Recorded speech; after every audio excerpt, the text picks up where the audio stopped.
ఏ గ్రామంలో చూసినా ఏ మండలంలో చూసినా కూడా తాగునీటి సమస్య చాలా తీవ్రంగా ఉంది.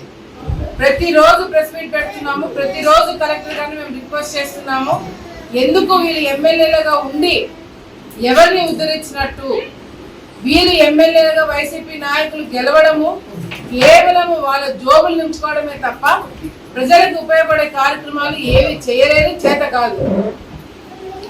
ఈరోజు వాలంటీర్లు తిరిగితే చాలు, వాలంటీర్లు ఎండలో తిరిగి వాళ్ళ ఉద్యోగాలు కూడా పరంగా పెట్టుకొని వాళ్ళు ప్రచారం చేస్తారు మా కోసం అని చెప్పి ఇళ్లలో కూర్చుంటున్నారు.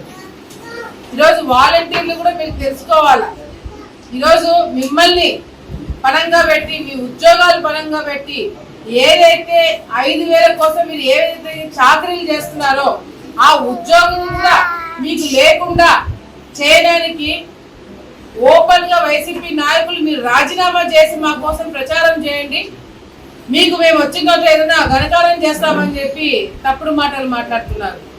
రేపు మీరు వచ్చేది లేదు, మీరు చేసేది లేదు. పాపం ఎవరైతే మిమ్మల్ని నమ్ముకొని ఇప్పుడు రాజీనామా చేసుకొని వైసీపీ నాయకుల కోసం ప్రచారం చేస్తున్నారో ఉన్న ఉద్యోగం కూడా పోతారు. వాళ్ళు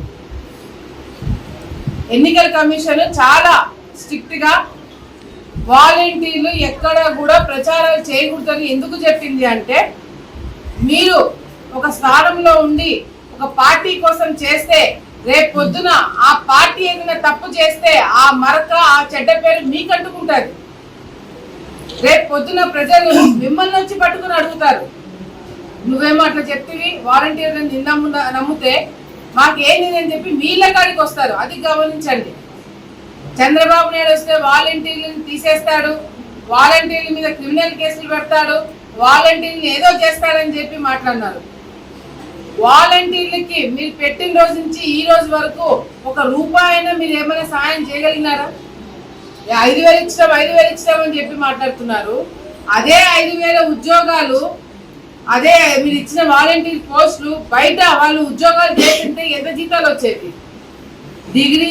డిగ్రీలు ఇంజనీరింగ్లు ఎంబీఏలు చేసిన పిల్లలు వాళ్ళకి మీరు సరైన ఉద్యోగాలు ఇప్పించింటే కొన్ని వేల లక్షల రూపాయలు సంపాదించేవాళ్ళు. కానీ కేవలము ఏదో మీరు గవర్నమెంట్లో కలుపుతారనో మీ జీతాలు పెంచుతారనో ఏదో చేస్తారని నమ్మకంతో ఇంకా పాపం వాళ్ళు అట్లే కూర్చోన్నారు. చంద్రబాబు నాయుడు గారు చాలా క్లియర్ గా చెప్పినారు, వాలంటీర్లు తీసేది లేదు. రేపు పొద్దున చంద్రబాబు నాయుడు గారు వచ్చిన తర్వాత అయినా సరే వాలంటీర్లు ఉంటారు, వాళ్ళ జీతాలు కూడా 5,000 నుంచి 10,000 రూపాయలు చేస్తామని చంద్రబాబు నాయుడు గారు అనౌన్స్ చేయడం జరిగింది. అంతేకాకుండా రేపు పొద్దున ఎవరైతే వాలంటీర్లు వైసీపీ నాయకుల్లాగా వ్యవహరించినారో, ఎవరైతే వైసీపీ కోసం ప్రచారాలు చేస్తారో వాళ్ళ మీద యాక్షన్ తీసుకుంటామని చెప్పారే తప్ప బాగా పనిచేసి ప్రజల కోసం ఉపయోగపడిన వాలంటీర్లకు మాత్రము 5,000 నుంచి 10,000 రూపాయల వరకు జీతాలు పెంచడం జరుగుతుంది. అంతేకాకుండా మీకు ఎటువంటి ఇబ్బంది లేకుండా చదువుకున్న పిల్లలు ఇంకా వేరే ఏదైనా ఉద్యోగాలు చేయాలన్నా కూడా ఫస్ట్ ప్రిఫరెన్స్ మీకు ఇచ్చి మీకు సరైన ఉద్యోగాలు పెట్టించే బాధ్యత కూడా మేము తీసుకుంటామని వాలంటీర్లకు అందరికీ చెప్తున్నాం. దయచేసి మీరు తప్పుదావ పట్టకండి. మీరు ఏదైతే వైసీపీ నాయకులు మీరు రాజీనామా చేసి మరి తిరగండి అని చెప్తున్నారో ఆ మాటలు నమ్మకండి. వాళ్ళు అధికారంలోకి రావడానికి మిమ్మల్ని బలి చేస్తున్నారు. రేపు పొద్దున మీ మీద క్రిమినల్ కేసులు కూడా పెట్టించడానికి సిద్ధమవుతున్నారని చెప్పి కూడా మీరు గ్రహించాలా. ఎవరైతే వాలంటీర్లు రాజీనామా చేసి ప్రచారాలు చేస్తున్నారో వాళ్ళ మీద క్రిమినల్ కేసులు కూడా పెడతారంట. దయచేసి ఇవన్నీ కూడా గమనించి జాగ్రత్తగా ఉండండి. మీరు మీ తల్లిదండ్రులను పోషించడానికి, మీ ఇంట్లో సమస్యలు తీర్చడానికి, మీకు ఉద్యోగాల కోసము వాలంటీర్లుగా ఎక్కినారు. అంతేగాని ఎవరినో గెలిపించడానికి, ఎవరో చేసిన పాపాలు మీరు మీ తల మీద వేసుకోవడానికి కాదు. సో దయచేసి మీరు ఈ ఎన్నికలకి ప్రచారానికి దూరంగా ఉండండి. మీ వేసే ఓట్లు మీకోసము, మీ అభివృద్ధి కోసం, మీ ఇంట్లో వాళ్ళ కోసము వేయాలని చెప్పి కూడా సందర్భంగా తెలియజేసుకుంటూ మరొకసారి ప్రజలందరూ కూడా మీకు పనిచేసే వాళ్ళకి, పలికే వాళ్ళకి, కష్టపడే వాళ్ళకి ఓట్లు వేసి గెలిపించండి.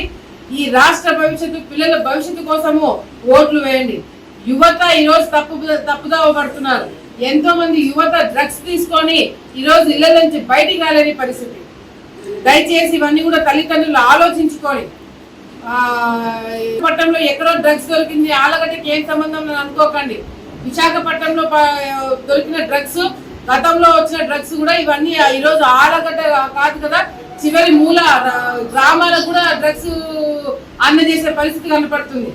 సో దయచేసి ఇవన్నీ కూడా గుర్తు పెట్టుకుని తల్లిదండ్రులు అప్రమత్తంగా ఉండండి. మీ పిల్లలు ఏం చేస్తున్నారు, ఎక్కడికి పోతున్నారు ఒక గంట కనపెట్టండి. ఈ రోజు మీ పిల్లల భవిష్యత్తు, రాష్ట్ర భవిష్యత్తు గ్యారంటీగా మేమందరం కూడా ఉంటామని చెప్పి కూడా తెలియజేసుకుంటూ సైకిల్ గుర్తుకు ఓటేయాలని చెప్పి కూడా ప్రజలందరూ కూడా నేను కోరుకుంటున్నాను.